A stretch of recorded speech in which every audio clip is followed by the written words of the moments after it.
Today, I want to talk about two aspects of nuclear weapons. The first one, I have to make sure I get that.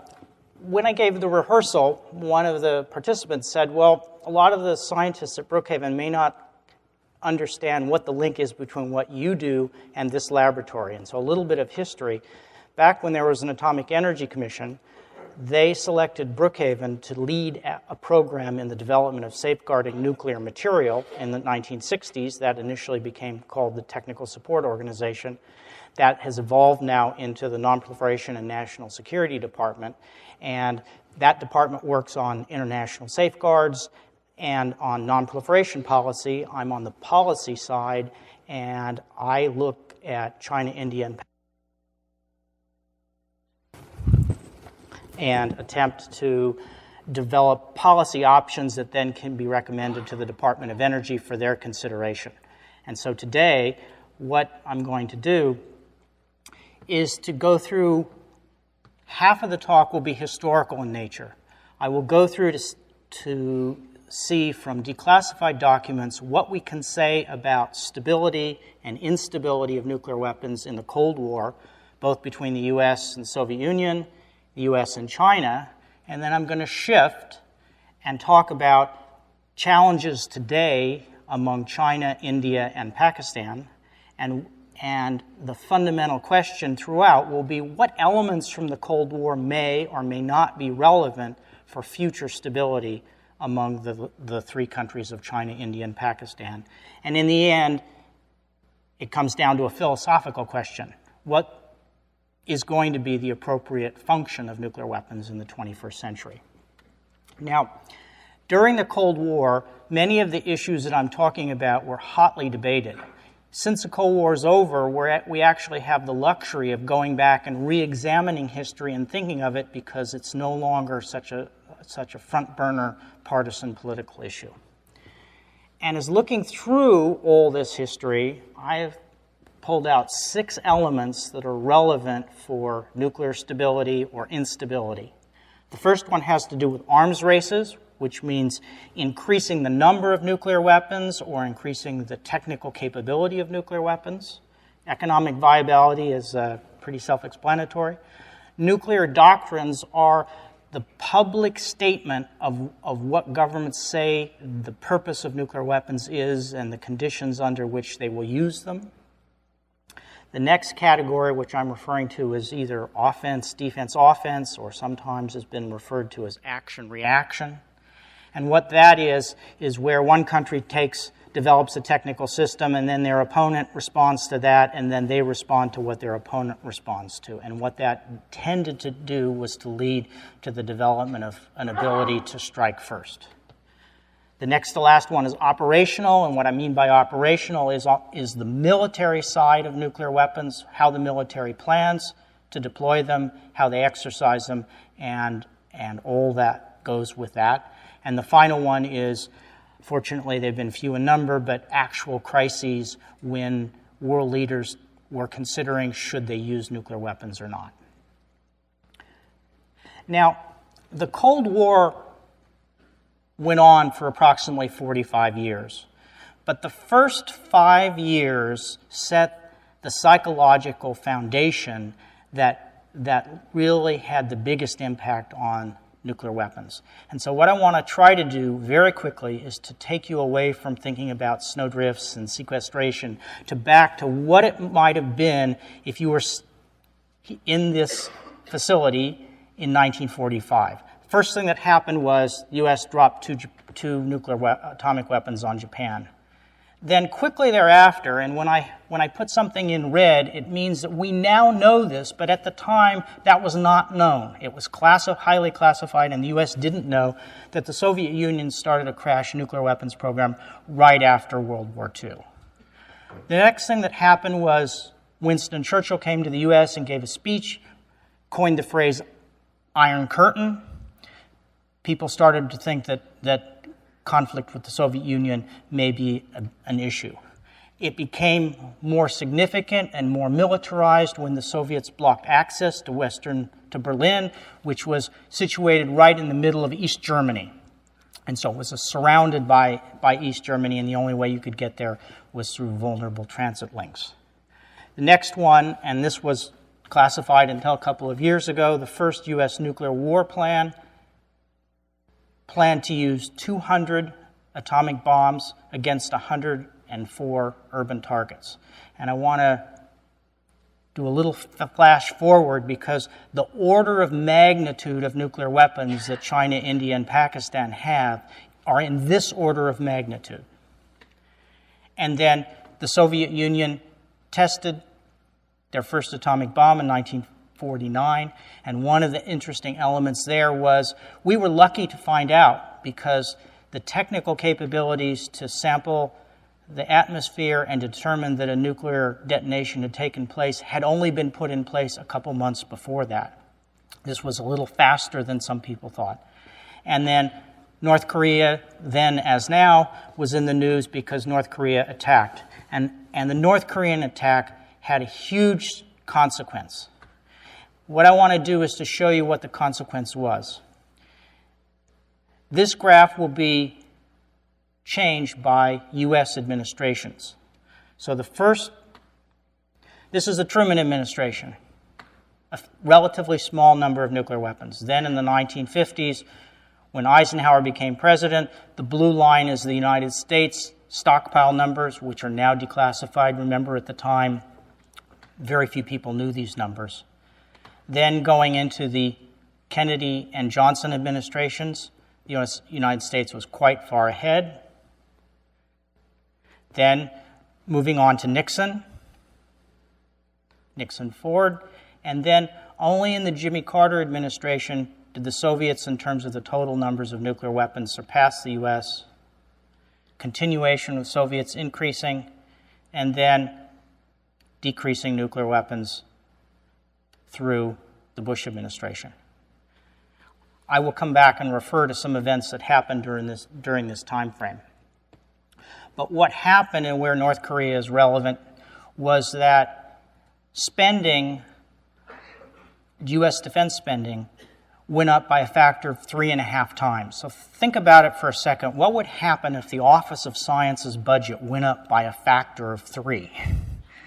Most of you would be thinking about new facilities, new research plans, and resources wouldn't be a constraint. Well, that's what happened, and one of the key things that happened was that only a fraction of that money was used to fight the Korean War. The rest of the money went into the complex, which was mostly in other laboratories, to help produce nuclear material and design nuclear weapons. And that in the process, virtually everything that you can imagine was started, but because it's government, the money comes in 1 year, but may take 2 or 3 years for new capabilities to go online, and that's exactly what happened. And so what you can see here, and in red, you see the buildup, the Korean War buildup. The first buildup was during World War II in red, and this is the percentage of U.S. government outlay. So that during the World War II, we were up to 90% of government outlays were related to the military. In the Korean War, it got up to 70%. And that's the time period where there was this massive infusion of capital into the system, and then many programs lived off of that for many decades. The blue line is actually the defense budget. So today we're roughly $700 billion. And that what it shows is that we've spent quite a lot of money on defense recently, but that not so much of that on nuclear issues. The nuclear infrastructure was essentially built from money from the 1950s. During the 50s and 60s, and this is one of the issues that probably wouldn't have been discussed as candidly as it is now, much of this was driven by technology push. And what I'm going to show you is, if I can get the thing, is I'm going to show you a couple of excerpts from an oral history produced by Sandia National Laboratory of nuclear policy, and they've interviewed many of the people who were key participants, laboratory directors, and senior officials in either the White House or the Pentagon. In 1950, there were approximately 300 weapons in the stockpile. A decade later, there was 22,000. There was a decision to build more coming from Truman. There was a decision to build power. There was the invention of more powerful versions coming out of Mike and the things related to Mike. The large growth that we saw in the 1950s and 60s was primarily driven by the capacity of the complex and not truly by requirements. It was our policy at that time not to wait for requirements from the military, but to find out from the technologies then available what the art of the possible would be. Technology offers opportunities, offers possibilities. And we didn't understand what the objectives ought to be. We didn't know what kind of policies or even what plans and programs ought to be laid to achieve those objectives. We had been pressing for more accurate weapons so that we could be assured that we could pluck out this target or that target without a major impact on the surrounding life, what was generally referred to as collateral damage. Technologists loved this because the idea now was to make weapons that were more accurate, faster to fire. I think the technologists have driven a lot of this stuff. I mean, we could make this kind of a ballistic missile, therefore we did. Therefore, the policy people said, gosh, this would fit in very well with how we're thinking. But the improvements of accuracy were a normal consequence of the technology and of the military views about what's valuable. And they didn't derive from any great strategic thinking.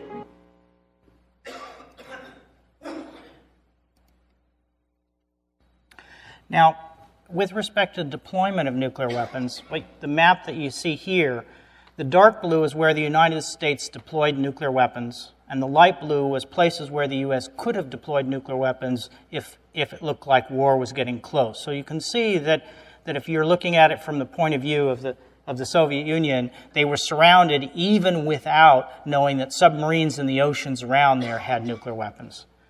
The red was where the Soviets deployed nuclear weapons, and the light was in Eastern Europe where they likely had deployed nuclear weapons. We still don't have a complete, accurate sense of where all the Soviet weapons were. And that what happened in the process of developing the technology was that you had an action-reaction phenomena. The Soviets deployed missile defenses around Moscow in the mid-60s. The U.S. responded with a system that had actually two contradictory rationales to it. Then the U.S. looked and saw that the Soviets were planning a massive civil defense program.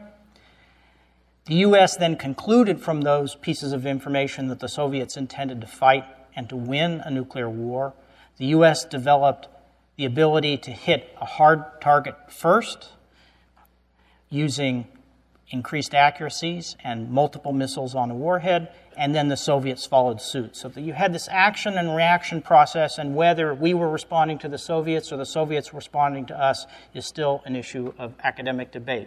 But where it led was to a very dangerous situation. But what also happened was that there was a major disconnect between the presidential guidance, the nuclear doctrine, and the numbers of nuclear weapons that were produced. Now, one of the other issues that I said that dealt with longer-term stability was economic viability. Now, during the 1950s, the phrase more bang for the buck was associated with nuclear weapons. And at one level, that was correct. Nuclear weapons were much cheaper than it would have been to build and deploy large numbers of U.S. Army divisions in Western Europe to secure against a hypothesized attack from Eastern Europe and the Soviet Union. But we now know that nuclear weapons and all the systems associated with them cost approximately $6 trillion. That was with a T, not a B. And to put that into context, that's the third largest budget category next to Social Security and all military spending from the period from 1945 to 1996 when the study was done. and that with respect to nuclear weapons, narrowly defined, there were relatively few direct economic spin-offs, and there was a relatively high cost, opportunity cost, what economists would say, which is given this amount of money that was invested, what other benefits accrued to society. Now, the obvious question would be, well, were nuclear weapons cheaper or not cheap for the Soviet Union?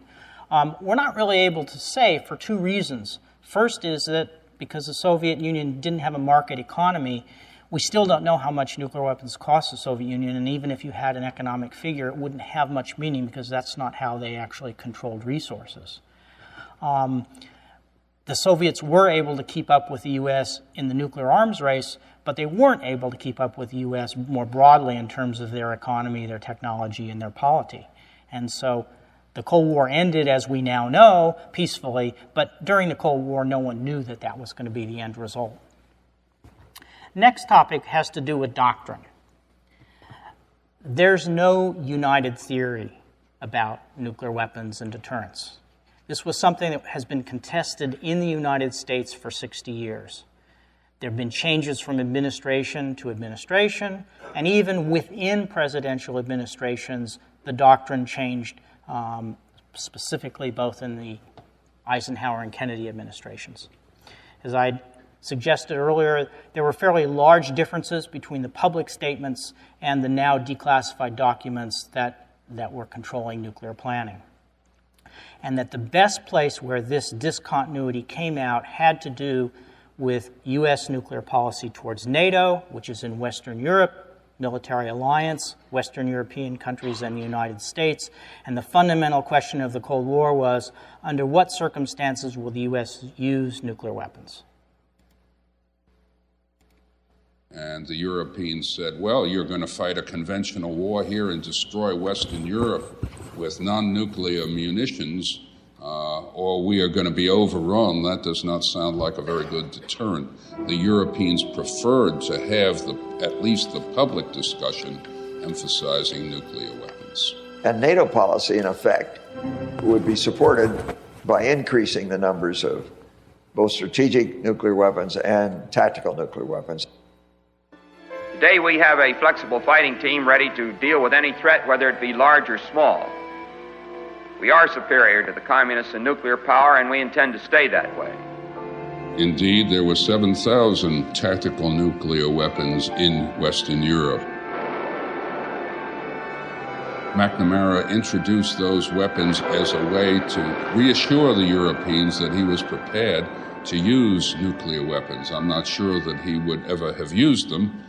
That was not his nature, but it was part of a symbol of American support. Despite my belief, and it was shared by the President Kennedy, that it would be contrary to the interests of the U.S. and NATO to ever initiate the use of nuclear weapons. That was still the publicly stated NATO policy, and it was the policy that underlay NATO's war.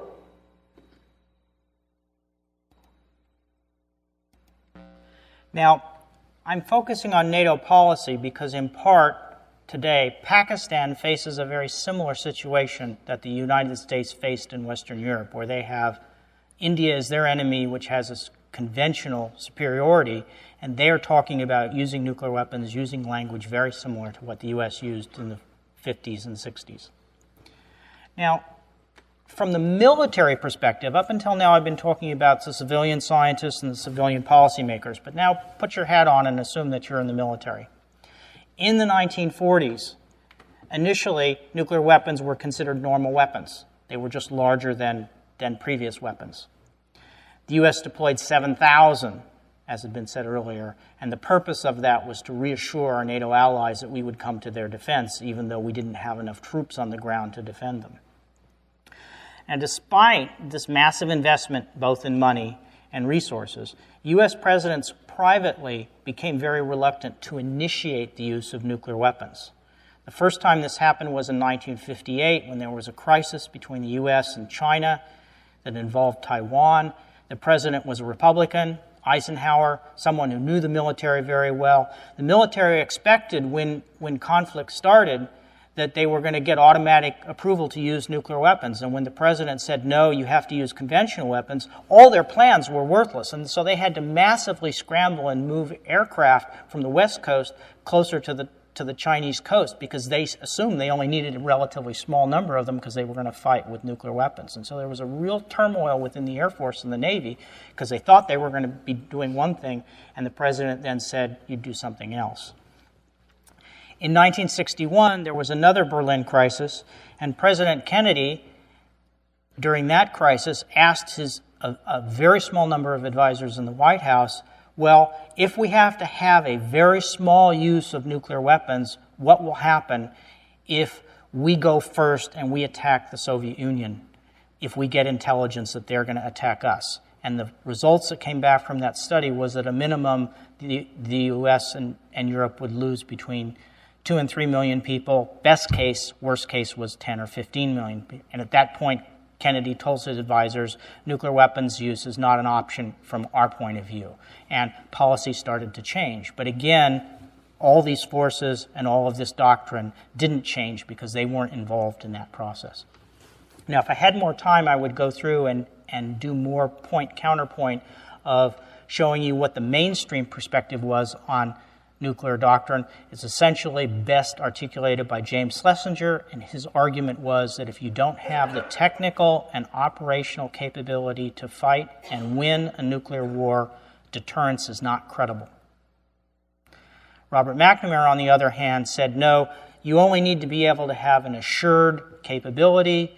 You need to be able to launch nuclear weapons if you're attacked and be able to do so much damage to your opponent that they would never even think about it. And getting very specific about what you're going to target and numbers is relatively irrelevant.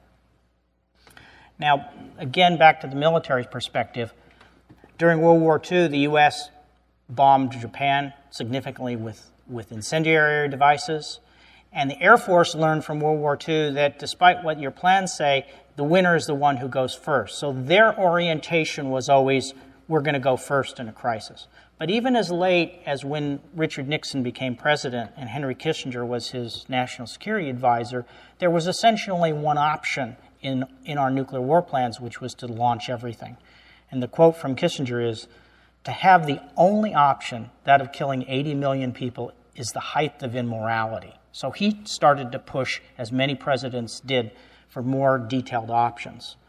But if you try to have an options and you try to fight a nuclear war, the biggest constraint is on your command and control system. There was a classified study, now since declassified, done in 1975, and what it says is that command and control centers do not possess the combination of survivability and the capability which is required for the conduct of limited strategic nuclear war. So with all this discussion about fighting a nuclear war and technical capabilities, you had this vulnerability of command and control that people inside the U.S. government knew about, but the public was largely unaware of. All these things combined to eventually lead the U.S. to produce first strike weapons. There was the culture that I mentioned, there were operational plans, there was fear that the Soviets were going to strike first, so if they're going to strike first, you should go first. The nuclear doctrine muddied that water, but it always had the option of going first. And then the U.S. acquired first strike capabilities, both with land and, towards the end of the Cold War, the sea-based ballistic missiles. The Soviet Union had a different trajectory. Their historical experience, because they had been attacked by Hitler in 1941, so they learned the same equivalent that we did from Pearl Harbor, which is the side that goes first gets enormous advantage. Their nuclear plans initially called for decapitating the West in a massive first strike. They saw U.S. technology, and they saw that they perceived we were developing first strike capability because of some of the technical elements of our program. And remember that graph of nuclear weapons, from 1965 to 85, they attempted and in some sense gained nuclear superiority over this in terms of numbers of weapons. But then towards the end of the Cold War, some historians argue that they saw how dangerous this was and saw that even under the best circumstances they would lose massively, and so they realized that nuclear weapons had relatively limited utility. That point is still debated among American historians today. Finally, I want to talk about crises. There were a number of times when the U.S.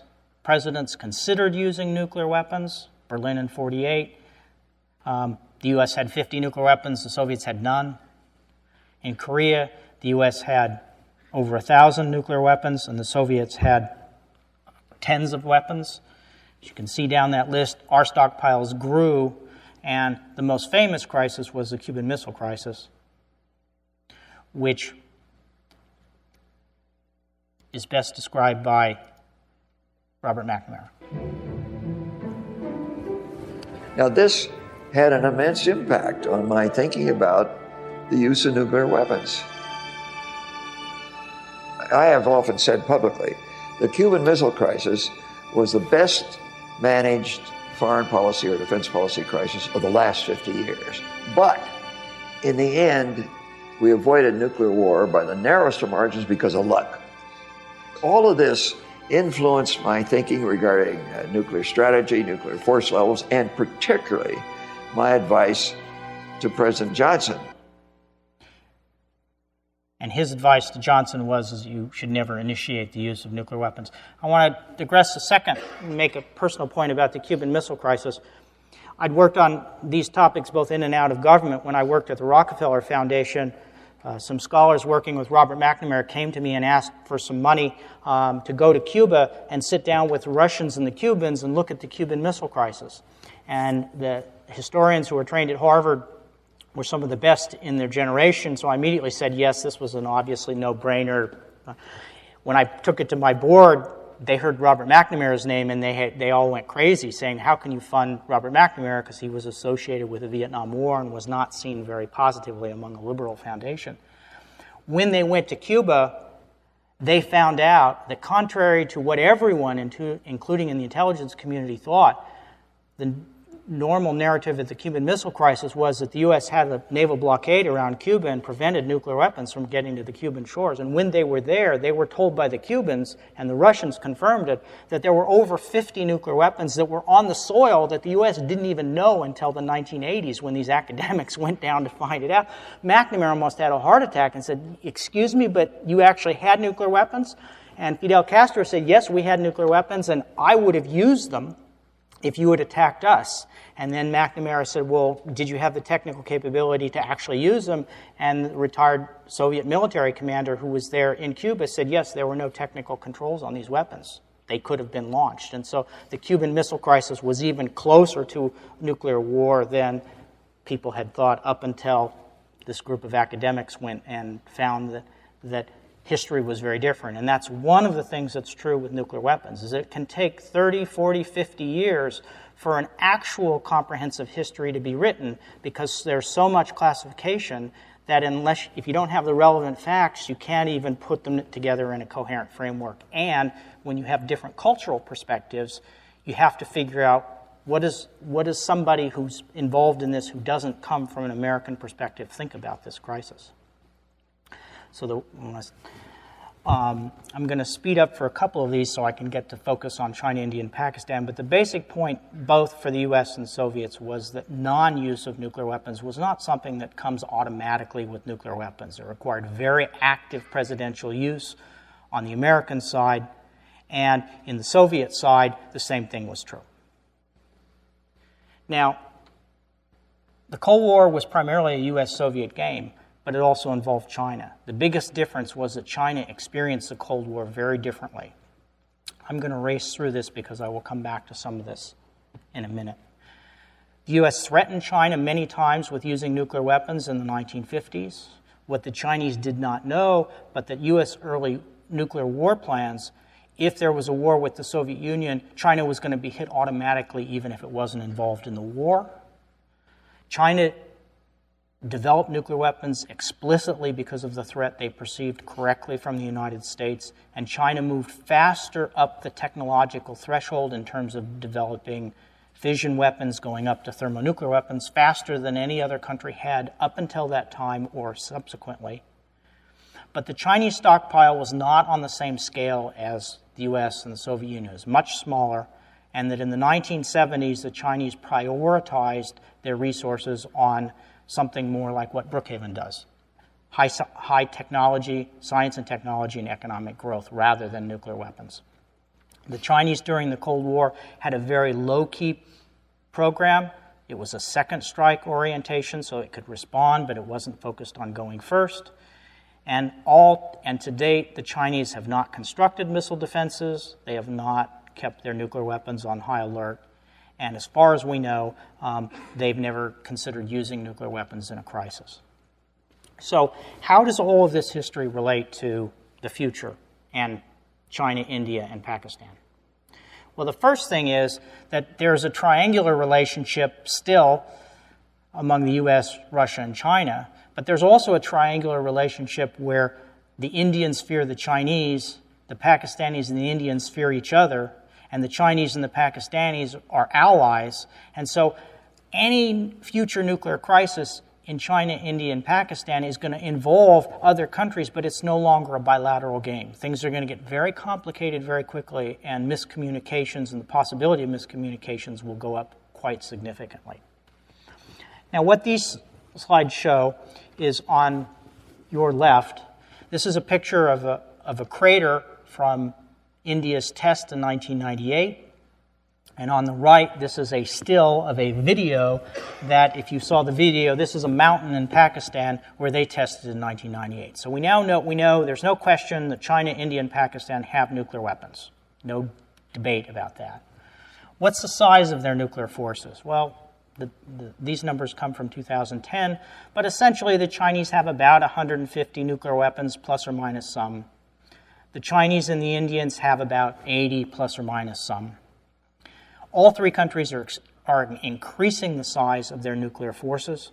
The rates in which they're increasing them are still very uncertain, but the phenomenon is happening.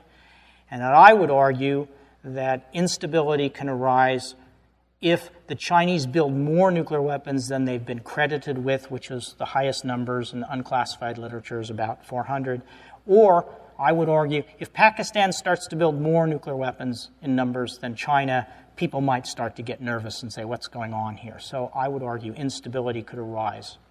Now, how could the Pakistanis be driven in that direction? Well, this is a little bit of a busy graph, but what you see here is Indian military spending is in black, Pakistani military spending is down here, and the ratio of Indian to Pakistani military spending. And so throughout Pakistan's history, except for there was a war in 1965, but except in that war period, the ratio of military spending between India and Pakistan was 2 to 1, 3 to 1. But now it's getting up to 5 to 1, 6 to 1. And so from the Pakistani point of view, they can't keep up a conventional defense. And so what is happening right now is the Pakistanis are facing a superior conventional military force in India. India's military spending is going up a great deal. For those of you who work in technology, Indian technology sectors and their economy are growing very quickly. And Pakistan is developing tactical nuclear weapons. So the same kinds of weapons that we had in Western Europe, those 7,000 weapons, the same category, types of weapons are being built by Pakistan. And Pakistanis will tell American academics who informally communicate between governments that they're saying, look, you have to help us defend against India, otherwise our reliance on nuclear weapons are going to go up. And so I would argue that one of the main sources of instability in the future is because the Chinese, the Indian, and the Pakistani nuclear doctrines are incompatible.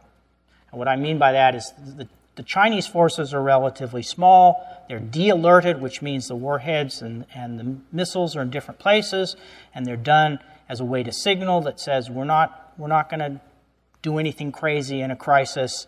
These things are only for very, very last resort. And the Chinese also know that they deterred both the Soviet Union and the United States during the Cold War with relatively small numbers of weapons. So they're pretty relaxed for a nuclear weapons state in terms of their nuclear policy. The Indians are sort of halfway between China and Pakistan. They have a relatively small force, But they publicly say that the purpose of their nuclear weapons are not just to deter nuclear weapons, but to deter weapons of mass destruction, which in English means chemical weapons, biological weapons, and whether it includes radiological weapons or dirty bombs or not is debated. There's also a contemporary debate within India that says we need to change our nuclear doctrine. So just as the U.S. changed its nuclear doctrine over time, India is a very open society. They're having very similar debates that we had in the 50s and the 60s. What's the appropriate role for nuclear weapons? And from the Indians' point of view, their primary worry is that if a terrorist attack happens against them, which they think will emanate from Pakistan, if they use any kind of military capability, the Pakistanis threaten to use nuclear weapons. And so from the Indian point of view, a terrorist attack against one of their major cities or sites could actually set off a chain reaction. And so that's the primary concern that India is worrying about with respect to Pakistan. And from a status point of view, the Indians want to equate themselves with the Chinese. So they want to be able to say, we're building a capability at the same level of the Chinese. On the Pakistani side, Pakistan has an openly stated first strike-oriented nuclear force. The conditions under which the Pakistanis say they will use nuclear weapons are ambiguous on purpose. And the Pakistanis also say that in any kind of political crisis with India, they have to disperse their nuclear weapons, which then may increase their vulnerability to terrorists. So a future crisis among India and Pakistan that brings in China and probably the U.S. is going to look very, very dicey. One of the other factors that has to do with nuclear stability has to do with the action-reaction phenomena. To date, this has not been a major destabilizing factor among China, India, and Pakistan. Neither China, India, or Pakistan have deployed nuclear defenses, but they're conducting research on both missile defenses and the multiple warheads that give you a first strike.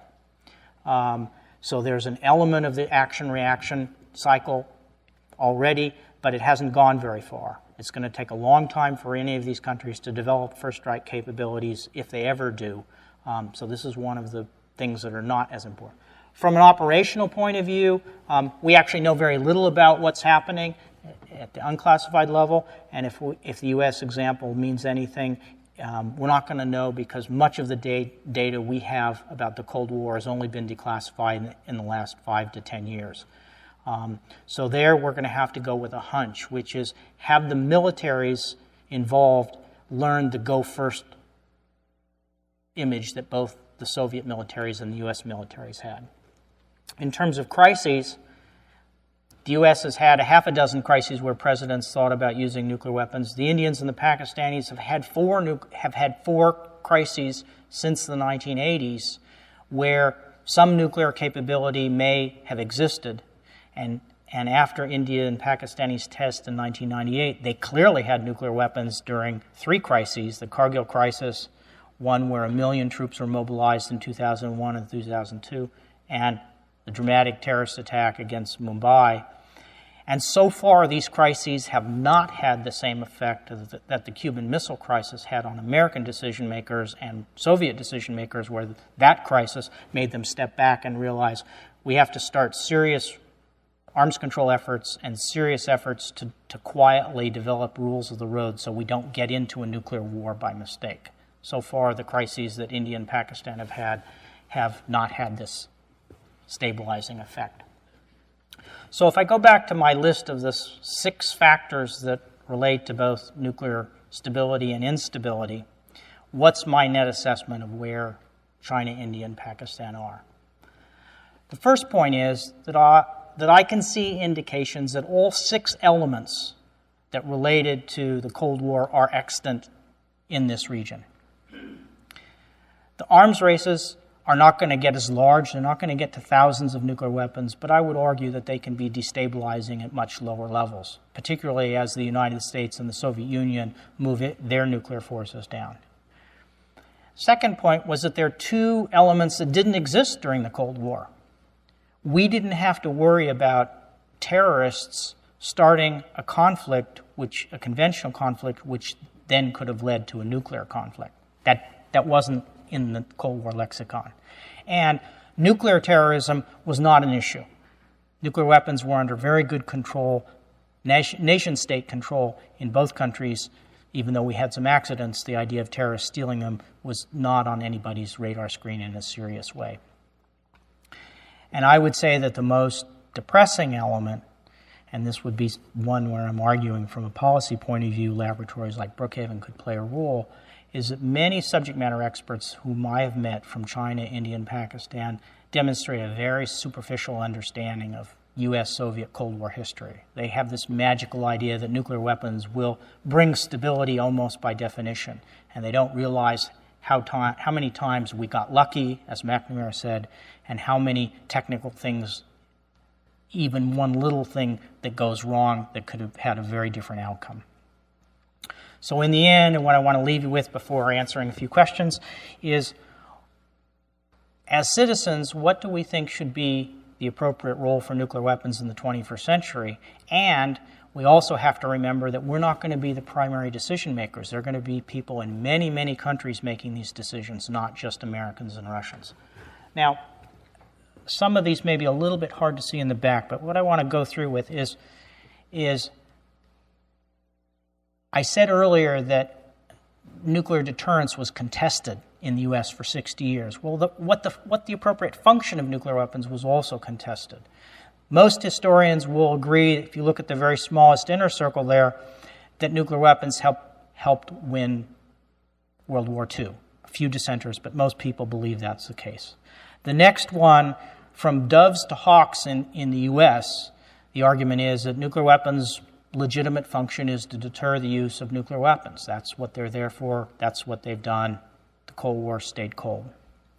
Then, becoming a little more controversial is, well, as the Indians are trying to say, nuclear weapons should be used not just to deter nuclear weapons, but other weapons of mass destruction.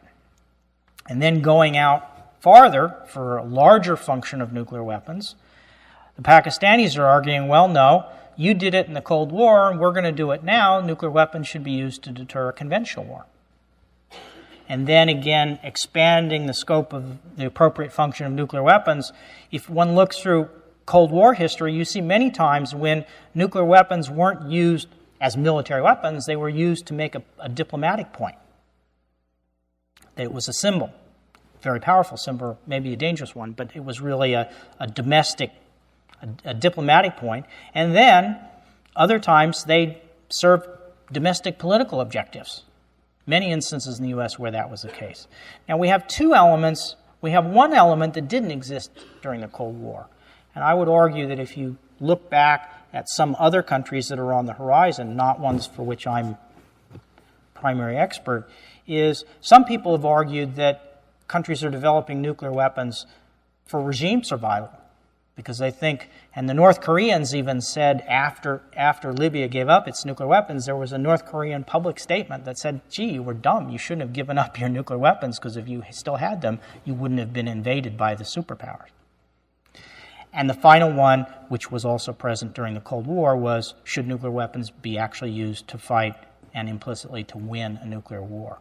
This fundamental problem is going to be one, what function of nuclear weapons will be one that citizens of the whole world will be focusing on, but we will only be one of many players. We will not be the dominant player. I want to end with acknowledgement. My basic work is funded by the Department of Energy, the National Nuclear Security Administration, and by Brookhaven Lab. And I also want to publicly thank very much Jen Abramowitz and Alex Ribbon, who helped on the visuals and the video and all of this. They were very helpful. Thank you for the lab for having that capability, and I'm happy to take any questions.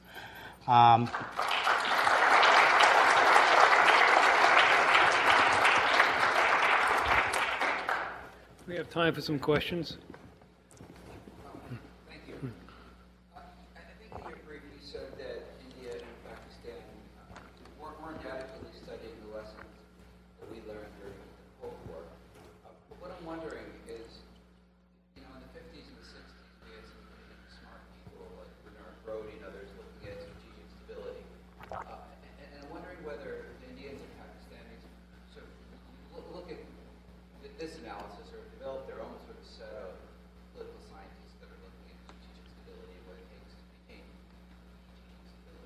The Indians have a lot of experts, and at a superficial level, they're quite a lot like the U.S. They have think tanks, they have universities, a lot of their students come and study, U.S. universities. But one of the differences on the Indian side is that some elements of the U.S. history, as I said, are just now being declassified. And so many of the books and many of the conventional wisdoms that are out there that I would have studied in graduate school are factually wrong.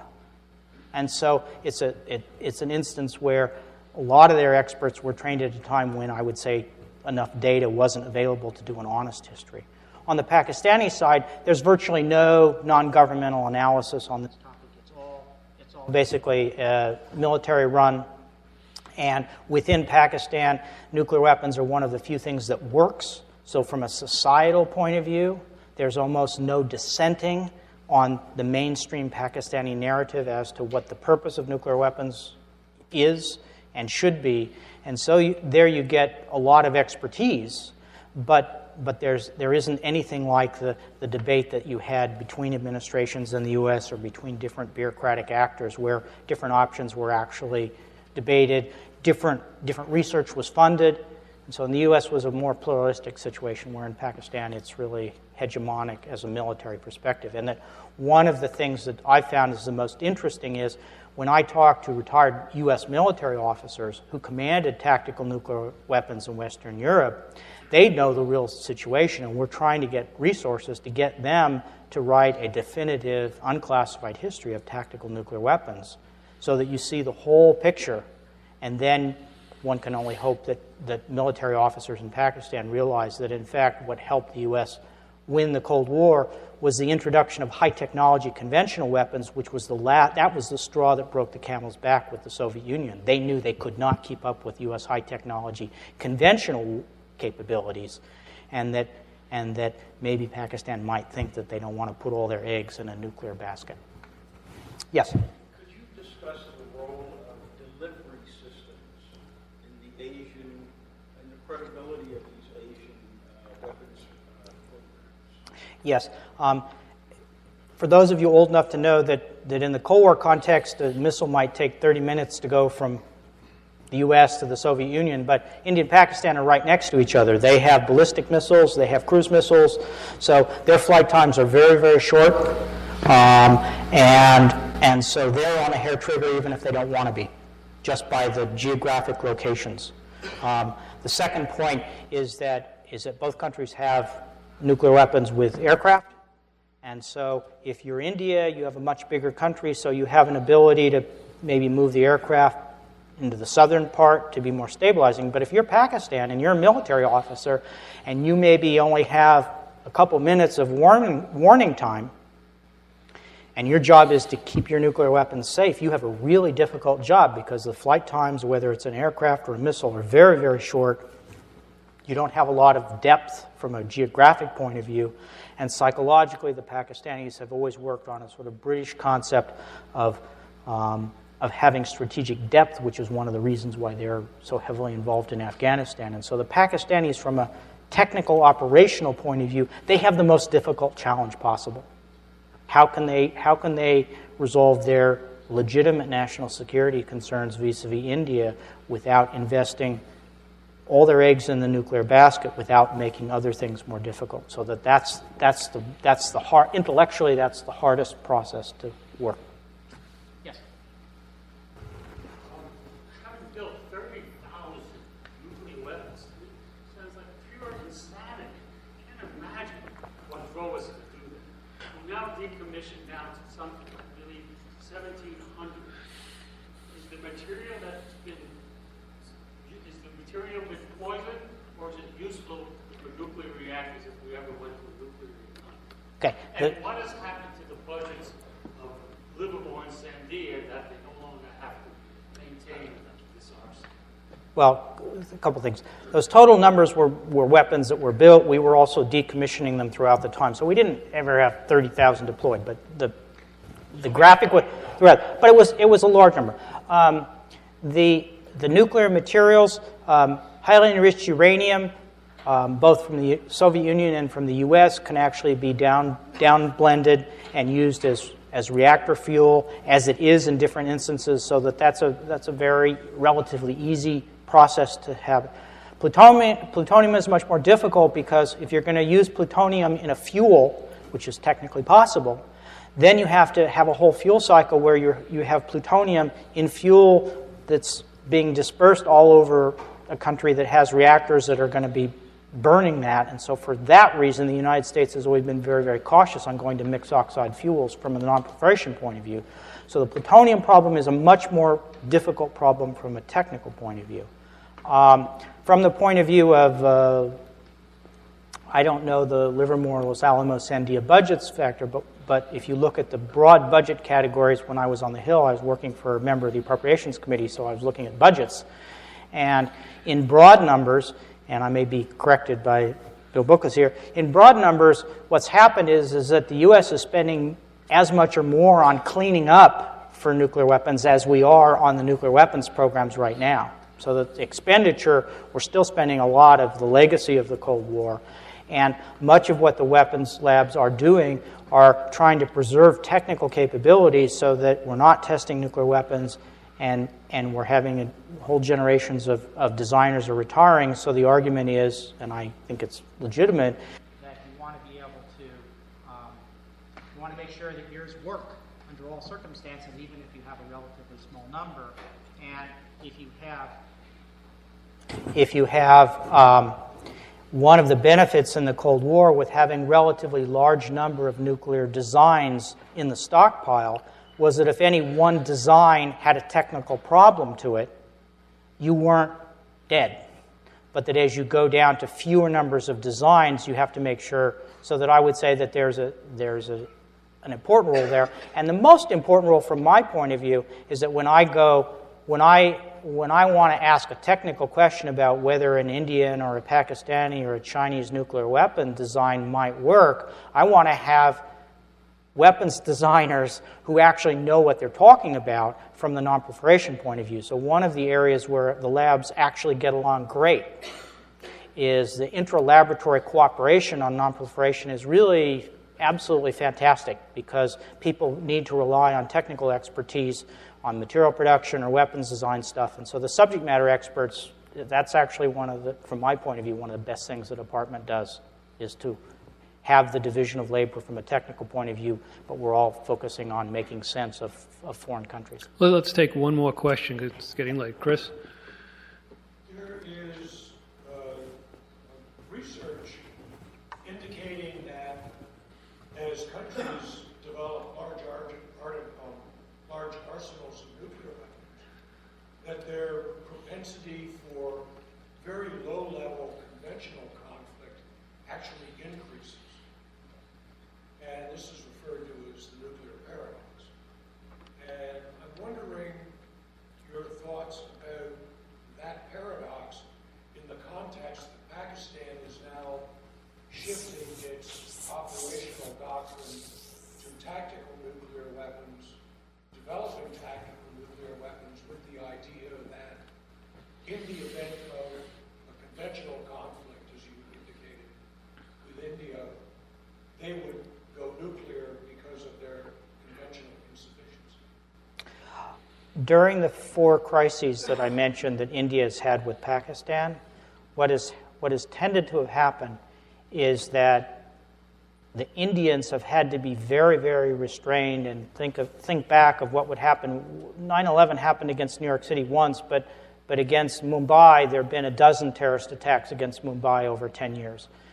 So what's happened is that Indian political leaders operating in a very vibrant democracy have had to turn the other cheek many, many times with Pakistan. And so what concerns me is that what if an Indian leader gets to the point where domestic political pressure, bureaucratic pressure from their militaries get to be so intense that they don't have the luxury of waiting for the U.S. to come in or China to try to cool down the crisis. And from a military point of view, if you're an Indian nuclear targeteer, there are only about a dozen cities in Pakistan that are large enough to hit. And so in the very cold-blooded logic of nuclear weapons, if an Indian military or political leader said we've had enough, the process of having a nuclear war between India and Pakistan, they could take Pakistan out in 30 seconds and there would be no more Pakistan. And so it's a very tempting target, if you will, if you're on the Indian side and you believe that you've been provoked again and again and again and again. How often can you take that? I'm happy to stay. I know everybody needs to go home, but if any other people have questions, I'm happy to answer up front. Okay, there are refreshments in the lobby. Please continue to converse with our speaker, and thank him again.